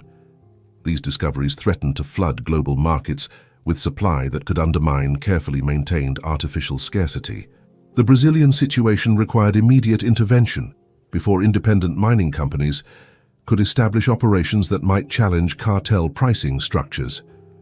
Ernest's response involved deploying financial resources, technical expertise, and political influence that could bring new production under syndicate control through acquisition, partnership agreements, or systematic competitive elimination. His Brazilian strategy reflected lessons learned from African consolidation campaigns, as Ernest recognized that early intervention cost substantially less than subsequent competitive battles against established operations. The key was gaining control over critical infrastructure, technical expertise, and political relationships before potential competitors could organize effective resistance. The acquisition campaign began with systematic evaluation of Brazilian mining claims to identify operations with greatest production potential while assessing their vulnerability to financial pressure, technical limitations, or political complications that might facilitate cartel acquisition under favorable terms. Local political conditions in Brazil favored European investors who could provide technical expertise and capital resources that exceeded domestic capabilities, while colonial-style concession systems enabled systematic acquisition of mining rights through strategic relationships with government officials who controlled territorial allocations. Ernest's agents established shell companies that obscured cartel involvement while providing legal mechanisms for acquiring Brazilian mining concessions, processing facilities, and transportation infrastructure necessary for integrated operations. This approach avoided obvious monopolistic activity while achieving comprehensive control over regional production. The technical challenges of Brazilian mining required importing specialized equipment and expertise from established African operations, creating opportunities for technology transfer that enhanced cartel capabilities while maintaining competitive advantages over potential rivals who lacked access to proven mining methods. Transportation coordination proved essential for Brazilian operations, as diamond shipments required secure transit through territories where government authority remained limited and banditry posed constant threats to valuable cargo. Establishing reliable shipping networks demanded substantial investment in security arrangements and infrastructure development. Australian discoveries presented different challenges as British colonial administration provided more sophisticated legal frameworks that limited opportunities for systematic competitive manipulation. Australian mining companies possessed better access to London capital markets, while colonial authorities maintained closer oversight of mining operations. The Australian response required more subtle coordination as direct competitive elimination, might trigger regulatory intervention that could threaten cartel operations in other territories. Ernest's strategy involved strategic partnership arrangements and exclusive distribution agreements that brought Australian production under cartel influence without obvious control relationships. Marketing coordination for Australian diamonds emphasized their unique characteristics, while integrating production into existing global distribution networks that maintained overall market control. This approach preserved Australia's apparent independence while ensuring conformity with cartel pricing and allocation decisions. Russian diamond discoveries in Siberian territories controlled by Tsarist authorities created opportunities for expansion into entirely new markets while presenting complex political challenges that required careful navigation of imperial bureaucratic systems and diplomatic relationships between European powers. The Russian approach demanded extraordinary discretion, as Ernest's Jewish background and previous support for anti-Tsarist activities could trigger political complications that might prevent access to valuable mining concessions. His strategy involved using intermediaries and shell companies that obscured personal involvement while advancing cartel interests. Siberian mining operations faced extreme technical challenges due to permafrost conditions, remote locations, and limited transportation infrastructure that required substantial investment in specialized equipment and logistical support systems. These requirements created opportunities for cartel participation through technical assistance and financial cooperation. The coordination of global expansion required establishing communication networks that could maintain real-time coordination between operations across multiple continents while preserving operational secrecy, essential for avoiding regulatory intervention or competitive intelligence gathering by potential rivals. This communication system involved coded cables, secure transportation of sensitive documents, and coordination meetings in neutral territories where cartel representatives could plan strategies without surveillance by hostile governments or competing organizations seeking to understand cartel operational methods. Financial coordination for global expansion required mobilizing capital resources that exceeded previous cartel requirements, while maintaining accounting systems that could track complex international transactions without revealing systematic market manipulation to regulatory authorities who might challenge monopolistic practices. The financial structure involved multiple layers of subsidiary companies, partnership arrangements, and investment vehicles that distributed cartel ownership across numerous legal entities while maintaining operational control through exclusive agreements and coordinated management decisions. Quality standardization for global production required establishing uniform grading criteria that could accommodate regional variations in diamond characteristics while maintaining consistent marketing messages about product differentiation and premium pricing for superior stones. This technical coordination demanded substantial investment in gemological expertise and equipment that could provide reliable quality assessments regardless of production location, while maintaining standards that justified premium pricing throughout global distribution networks. Political coordination for global operations required managing relationships with colonial administrators, national governments, and international trade organizations whose policies could affect cartel operations across multiple jurisdictions with different legal frameworks and regulatory requirements. The political strategy involved systematic cultivation of influence through legitimate channels, while avoiding obvious corruption that might trigger diplomatic complications or regulatory intervention that could disrupt carefully established operational arrangements. Labor management across global operations presented unique challenges as different territories provided varying legal frameworks for workforce control, while maintaining the systematic discipline essential for preventing diamond theft and maintaining production efficiency. The labor coordination required adapting successful African compound systems to different cultural and legal conditions, while maintaining security arrangements that could prevent systematic pilferage that had plagued previous mining operations in territories where government oversight remained limited. Technology transfer between global operations enabled optimization of mining techniques while maintaining cartel competitive advantages over independent operators who lacked access to proven extraction methods, processing innovations, and quality control systems that enhanced operational efficiency.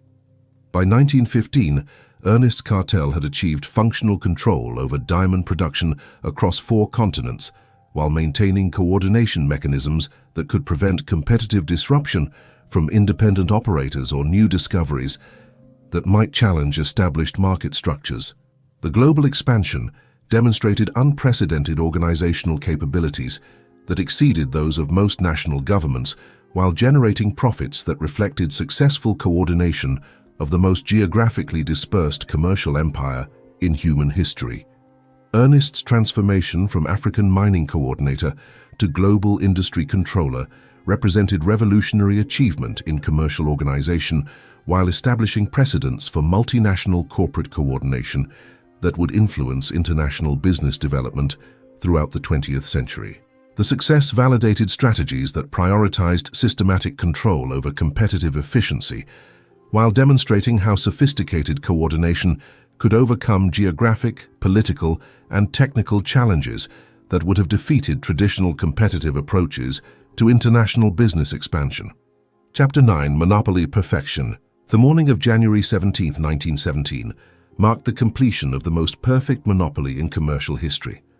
Ernest Oppenheimer reviewed production reports from 17 countries across 6 continents, each confirming absolute compliance with cartel quotas that maintained artificial scarcity while generating profits exceeding 200% above free market levels. His organization now controlled 94% of global diamond production, 89% of processing capacity, and 96% of retail distribution through coordination. So sophisticated that governments couldn't detect obvious antitrust violations. The achievement represented unprecedented economic control that exceeded the power of most national governments, while operating through seemingly legitimate business practices that concealed systematic market manipulation from regulatory authorities, academic researchers, and consumer advocacy organizations that might have challenged monopolistic pricing.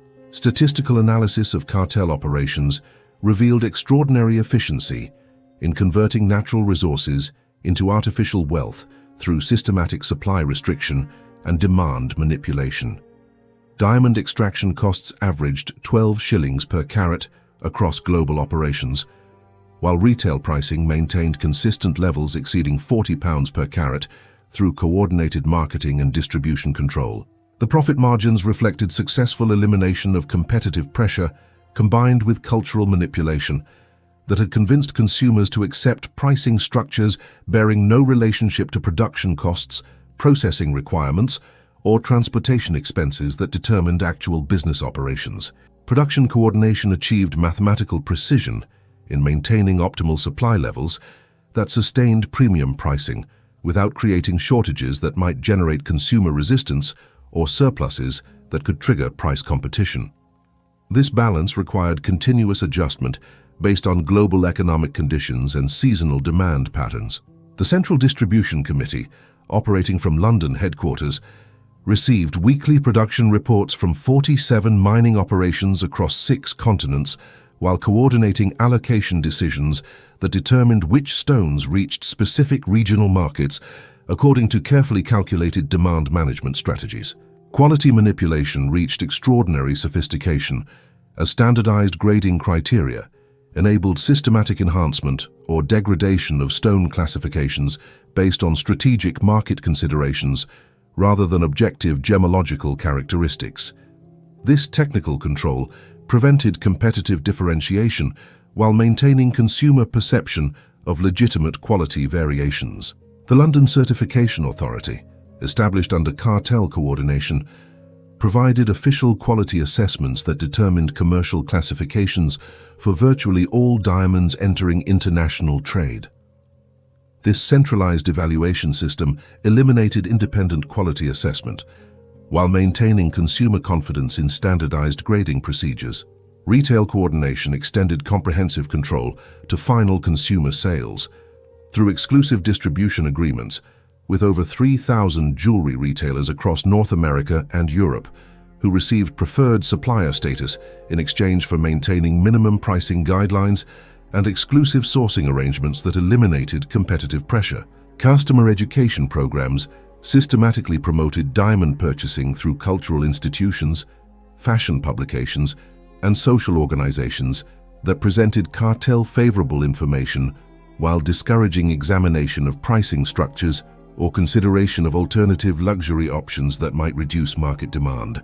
The advertising coordination achieved unprecedented success in cultural manipulation through campaigns that transformed diamond engagement rings from commercial innovation into essential marriage tradition across multiple societies that had previously employed different symbolic practices for romantic commitment and social status. Marriage tradition modification required systematic coordination with religious authorities, social institutions, and cultural influencers who could promote new behavioral patterns while maintaining appearance of natural cultural evolution rather than commercial manipulation, designed to generate artificial demand for unnecessary products.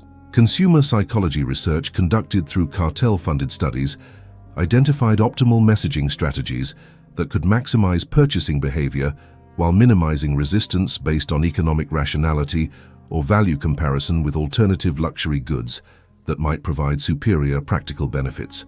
The research revealed that diamond purchasing reflected emotional decision-making processes that could be influenced through romantic symbolism, social pressure, and status anxiety more effectively than rational arguments about product quality or practical value propositions. Competitive elimination achieved complete success in removing independent operators from significant market participation through coordinated supply restrictions, retail access denial, and systematic financial pressure that prevented alternative distribution networks from challenging established pricing structures. The elimination strategies involved legal mechanisms that avoided obvious antitrust violations while achieving comprehensive competitor destruction through exclusive dealing arrangements, territorial allocations, and coordinated boycotts that appeared to result from independent business decisions rather than systematic monopolistic coordination.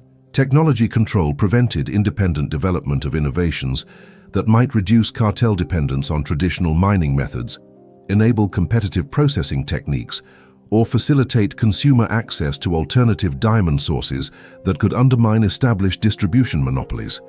Patent acquisition strategies secured control over critical mining technologies, cutting innovations, and quality assessment procedures that might otherwise provide competitive advantages to independent operators, seeking to challenge cartel dominance through superior technical capabilities.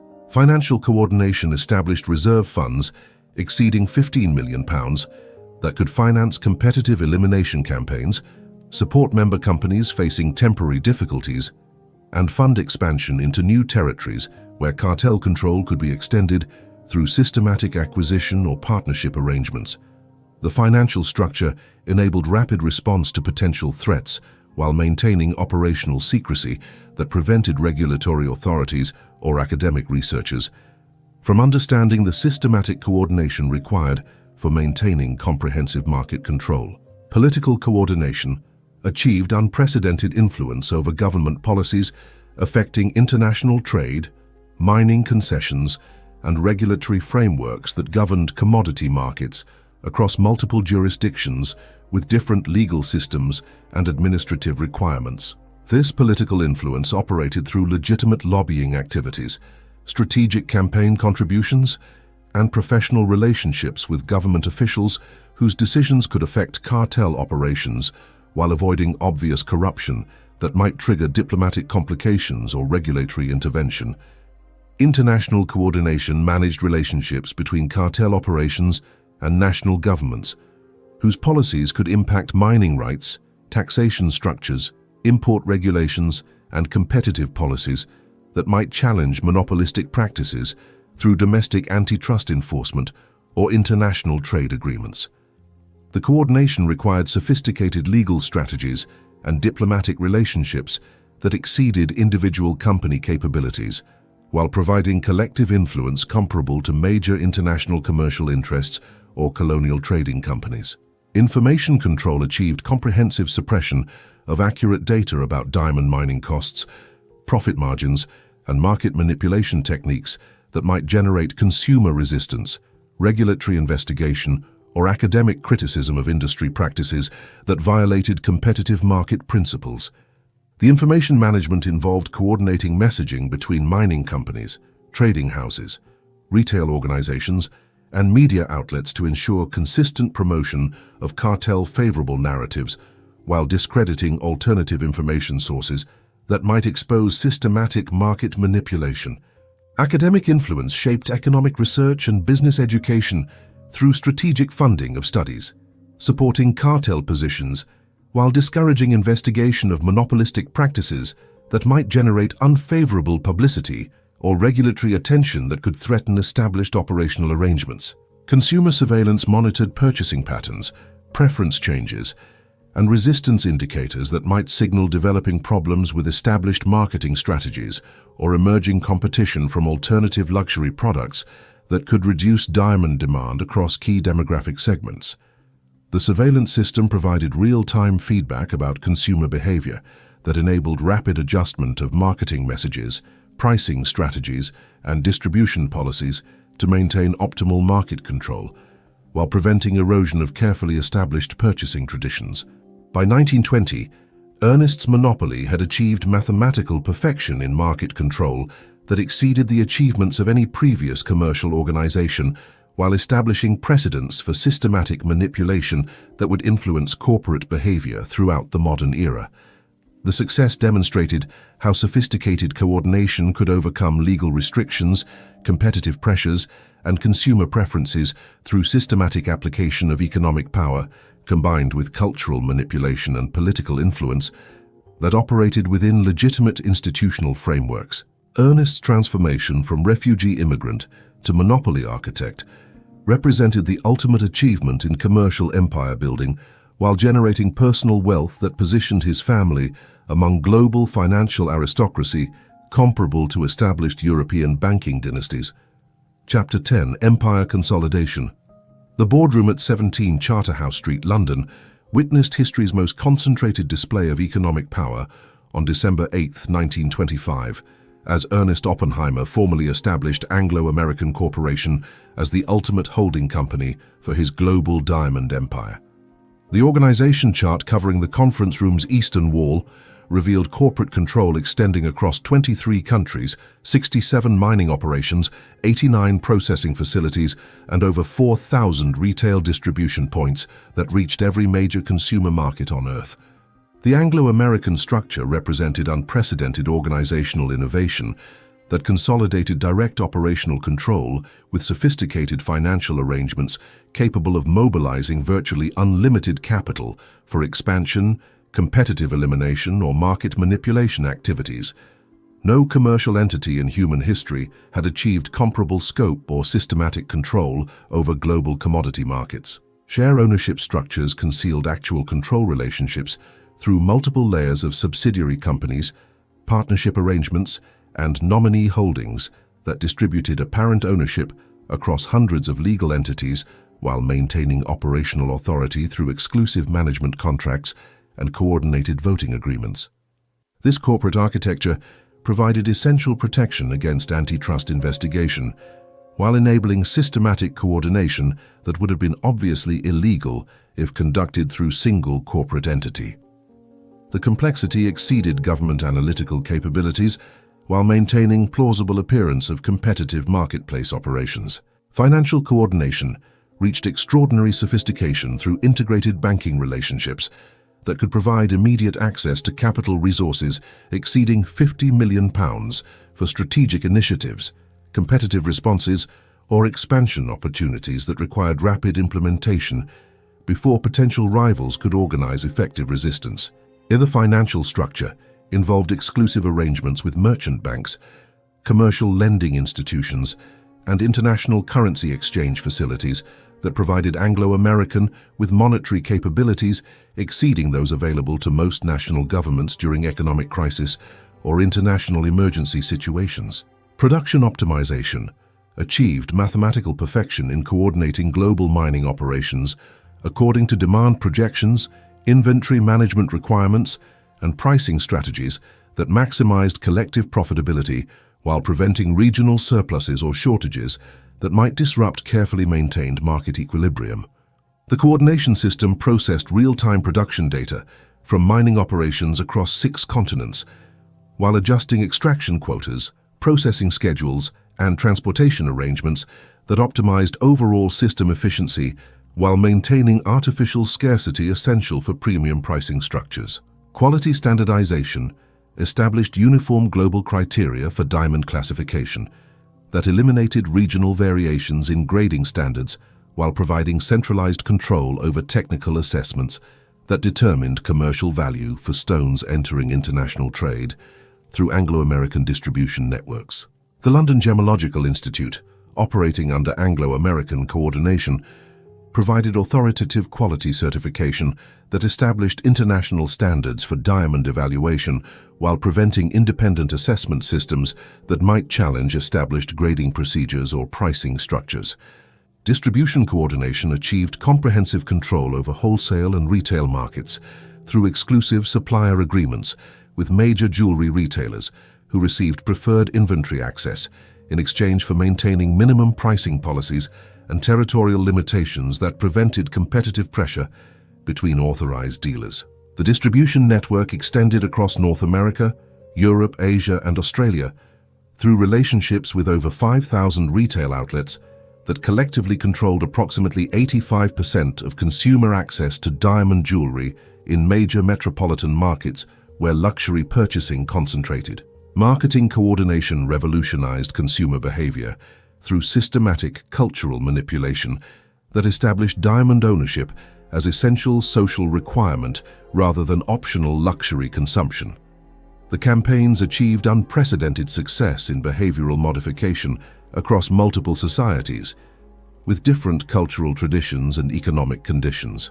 Advertising expenditures exceeded £2 million annually across coordinated campaigns that promoted general diamond demand while maintaining individual retailer competitive appearance. This approach increased overall market size while preserving profit margins for all distribution participants. Cultural manipulation extended beyond advertising to include systematic influence over social institutions, educational curricula, and religious ceremonies that incorporated diamond symbolism into traditional practices that had previously employed different materials or customs for expressing romantic commitment and social status. The cultural transformation represented mass psychological manipulation comparable to political propaganda campaigns, while operating through commercial mechanisms that avoided obvious ideological content that might trigger resistance from cultural authorities or consumer advocacy organizations. Technological control prevented independent innovation that might challenge Anglo-Americans' operational advantages, while directing research and development toward improvements that enhanced existing monopoly systems, rather than creating competitive alternatives or consumer choice options. Patent portfolios secured exclusive rights to critical mining technologies, processing innovations, and quality assessment procedures that might otherwise enable independent operators to challenge established market control through superior technical capabilities or operational efficiency. Political coordination maintained systematic influence over government policies affecting international trade regulations, mining concessions, taxation structures, and competitive policies across multiple jurisdictions whose decisions could impact Anglo-American operations. This political influence operated through professional lobbying organizations, strategic campaign contributions, and personal relationships with government officials, whose administrative decisions could advance Anglo-American interests while maintaining appearance of legitimate regulatory compliance. International coordination managed diplomatic relationships between Anglo-American operations and national governments whose policies affected mining rights, export regulations, currency exchange controls, and bilateral trade agreements that governed commodity commerce across international boundaries. The diplomatic coordination required sophisticated understanding of colonial administration, international law, and commercial treaties that exceeded most government capabilities, while providing collective influence comparable to major international trading companies or colonial enterprises. Labor management across global operations maintained systematic workforce control through compound systems, exclusive employment agreements, and security arrangements that prevented organized resistance while ensuring adequate staffing levels for maintaining production schedules and operational efficiency. The labor coordination adapted successful African mining practices to different legal and cultural conditions while maintaining security measures essential for preventing diamond theft and maintaining discipline necessary for profitable operations in remote locations. Competitive intelligence gathered systematic information about potential threats from independent mining discoveries, alternative luxury markets, technological innovations, or regulatory developments that might challenge established market control through reduced demand or increased competition. The intelligence network provided early warning about developing challenges while enabling rapid response through acquisition, competitive elimination, or strategic adaptation that could neutralize threats before they could establish effective market presence. Financial warfare capabilities enabled systematic destruction of potential competitors through coordinated credit restrictions, market manipulation, and strategic pricing that could eliminate independent operators before they could achieve sufficient scale for effective resistance against Anglo-American dominance. These capabilities provided decisive advantages in competitive situations while maintaining appearance of legitimate business competition that avoided obvious antitrust violations or regulatory intervention that might threaten established operational arrangements. Consumer surveillance monitored purchasing patterns, preference evolution, and resistance indicators across major demographic segments that might signal developing problems with established marketing strategies or emerging competition from alternative products. The surveillance system enabled real-time adjustment of marketing messages, pricing policies, and distribution strategies while identifying optimal opportunities for expanding market penetration or introducing new product categories that could increase overall revenue. By 1928, Ernest's Anglo-American Corporation represented the most comprehensively integrated commercial empire in human history, while generating profits that positioned the organization among the world's largest economic entities, comparable to major industrial corporations or national banking systems. The consolidation demonstrated unprecedented organizational capabilities that exceeded most government administrative systems while establishing precedents for multinational corporate coordination that would influence international business development throughout the 20th century. Ernest's transformation from refugee immigrant to global commercial emperor represented ultimate achievement in individual economic advancement while establishing his family among international financial aristocracy with wealth and influence that would endure for generations across multiple business sectors and geographic markets. When Ernest Oppenheimer died peacefully in his Johannesburg mansion on November 25, 1957, the obituaries described him as a successful mining entrepreneur who had contributed to South African economic development. Few mentioned that this former German refugee had created the most successful commercial deception in human history. A monopoly so perfect that it convinced entire civilizations to pay premium prices for compressed carbon while believing they were participating in free market transactions. The numbers alone reveal the impossibility of his achievement.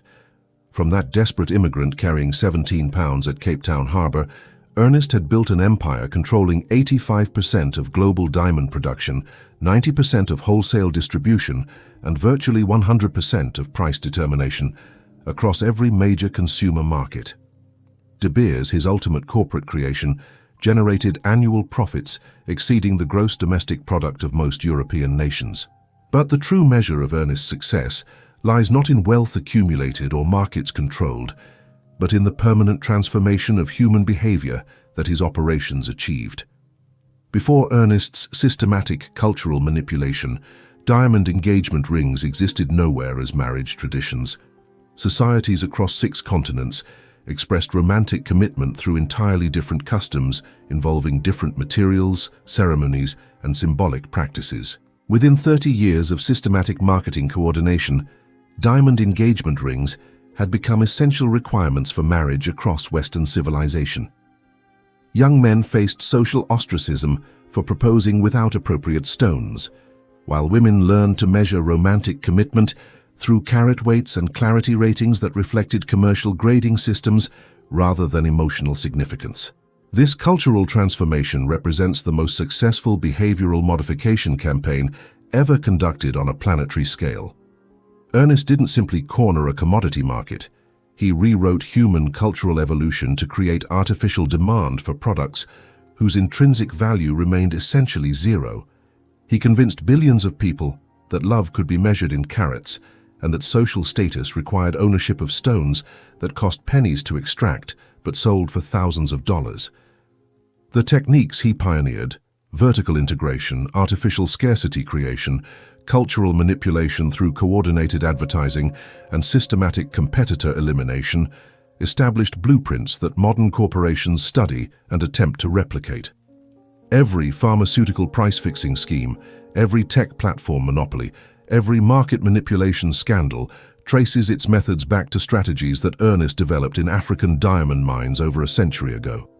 His achievement also revealed fundamental vulnerabilities in supposedly competitive market systems that could be exploited through sufficient coordination and strategic patience.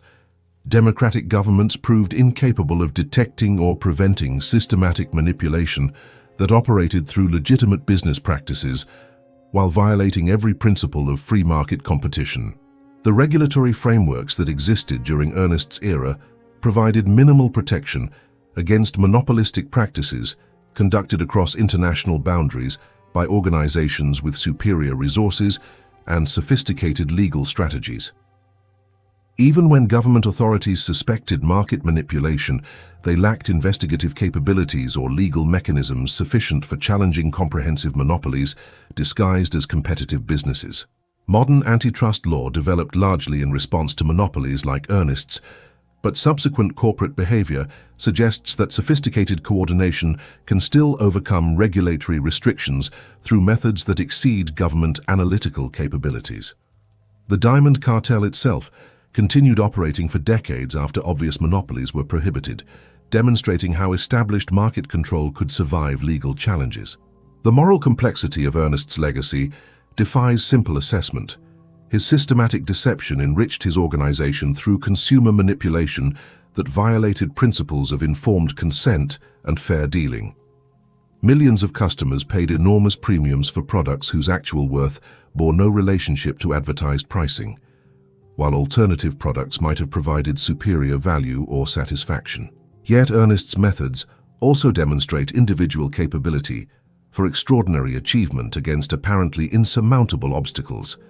His transformation from penniless refugee to global commercial emperor reflects possibilities that free market systems uniquely provide to individuals with exceptional intelligence, determination, and willingness to challenge established limitations.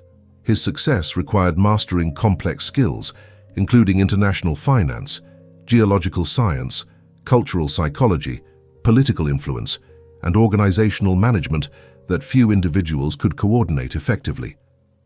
The systematic coordination of global operations across multiple continents and cultures represented unprecedented administrative achievement that exceeded most government capabilities. The precedents Ernest established influenced subsequent business development throughout the 20th century, as corporations adopted similar strategies for achieving market dominance through systematic coordination rather than competitive superiority. His methods shaped modern concepts of vertical integration, brand development, consumer psychology, and international business organization.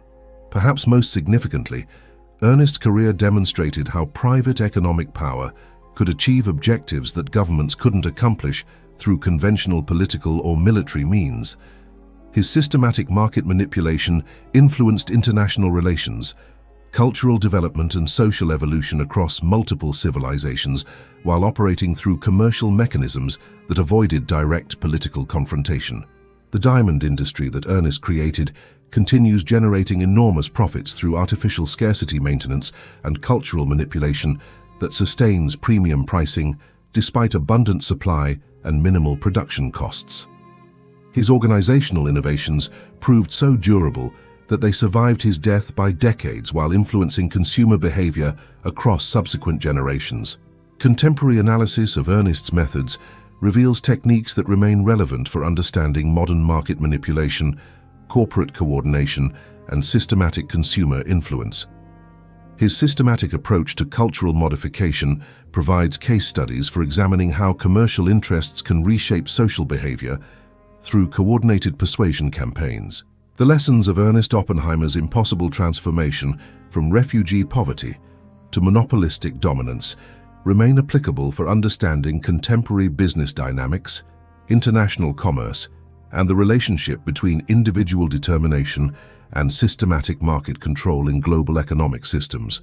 Whether his achievement represents entrepreneurial genius or systematic consumer exploitation depends largely on perspective and values applied to evaluating commercial success obtained through methods that challenged established competitive principles while generating unprecedented individual wealth and organizational power. His legacy suggests that extraordinary individual accomplishment remains possible when personal determination combines with systematic analysis, strategic patience, and willingness to challenge apparently insurmountable obstacles through innovative approaches that exceed conventional business practices. In the end, Ernest Oppenheimer proved that one man's desperate hunger to escape poverty, transformed into systematic intelligence and executed with extraordinary sophistication, could indeed create global monopolies that reshaped human civilization's understanding of value, tradition, and the relationship between commercial manipulation and cultural evolution. The refugee who arrived with nothing had ultimately achieved everything. Permanent wealth that would endure for generations, cultural influence that shaped global behavior patterns, and commercial innovations that would influence business practices throughout the modern era. The impossible had become inevitable through sheer force of coordinated intelligence applied to systematic market control.